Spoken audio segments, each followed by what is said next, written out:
Bismillahirrahmanirrahim. Assalamualaikum warahmatullahi wabarakatuh. Salam datang di Abu Umar Bercerita, podcast sejarah Islam, curhat problematika kehidupan, dan hal lain yang dirasa penting. Bagaimana kabar teman-teman semua? Semoga seru dalam keadaan sehat, dimudahkan segala urusannya, dilapangkan rezekinya, dan yang terpenting selalu dalam naungan rahmat dan hidayah Allah Subhanahu wa Ta'ala. Pada episode kali ini kita akan mundur jauh sebelum peristiwa gajah. Kita akan mundur ke zaman di mana sumur Zam-Zam masih tertimbun disebabkan kalahnya kabilah Jurhum yang saat itu menjadi penduduk Mekah dengan kabilah Khuza'ah yang mengalahkan mereka. Kita mulai kisahnya, penggalian sumur Zam-Zam.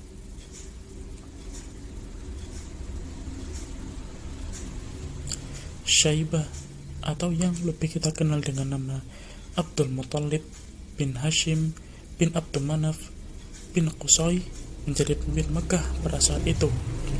Meskipun kita tahu bahwa Mekah tidak memiliki pemimpin yang formal layaknya Yaman, Persia, dan Romawi, pada saat itu masyarakat Quraisy yang tinggal di Mekah mengangkat seseorang yang paling berpengaruh di antara kabilahnya untuk menjadi pemimpin di masing-masing kabilah.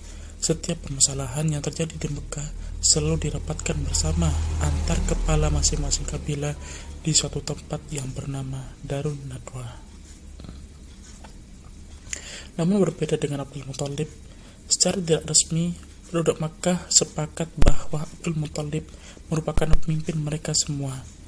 Bagaimana tidak, kebijaksanaannya, kecerdasan, ketampanan, keberanian, dan ketegasannya tidak ada yang mampu menyaingi di zaman tersebut. Ia memiliki 16 orang anak, yaitu Abbas, Hamzah, Abdullah, Abu Thalib, Abu Lahab, Zubair, Harith, Hajal, Muqawwim, Dirar, Sofiyah, Ummu Hakim, Atikah, Umaymah, Arwa, dan Barrah.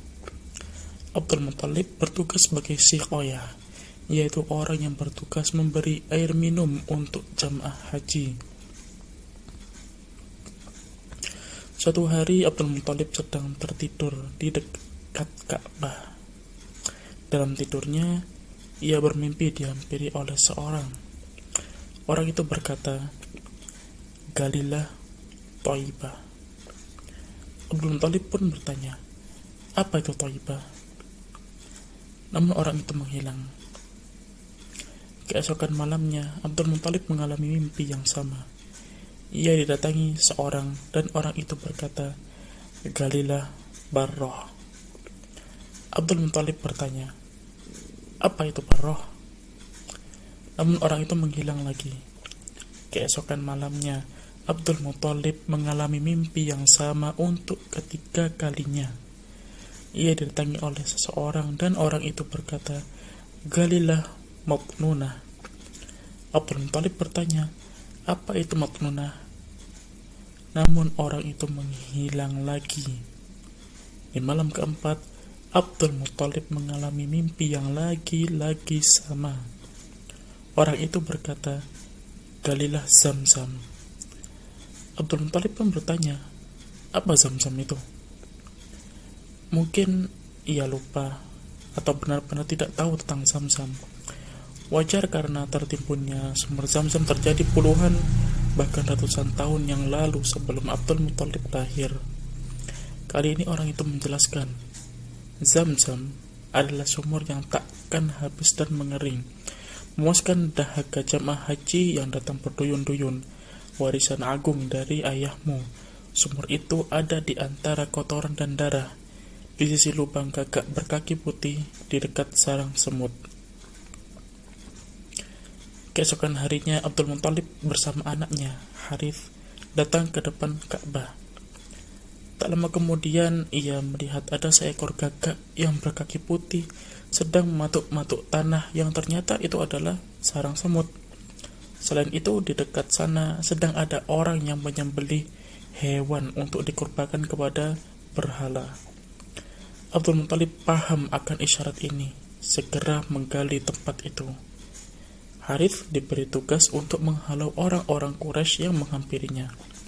Benar saja, orang-orang Quraisy pun mendatangi Abdul Muthalib dan bermaksud mencegahnya menggali di Baitullah.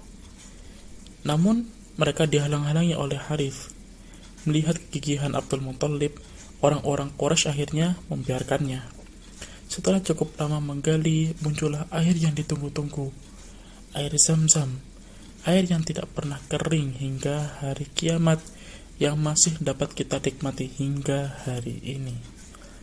Melihat keberhasilan Abdul Muthalib, masyarakat Quraisy memintanya untuk membagi kepemilikan Zam-Zam.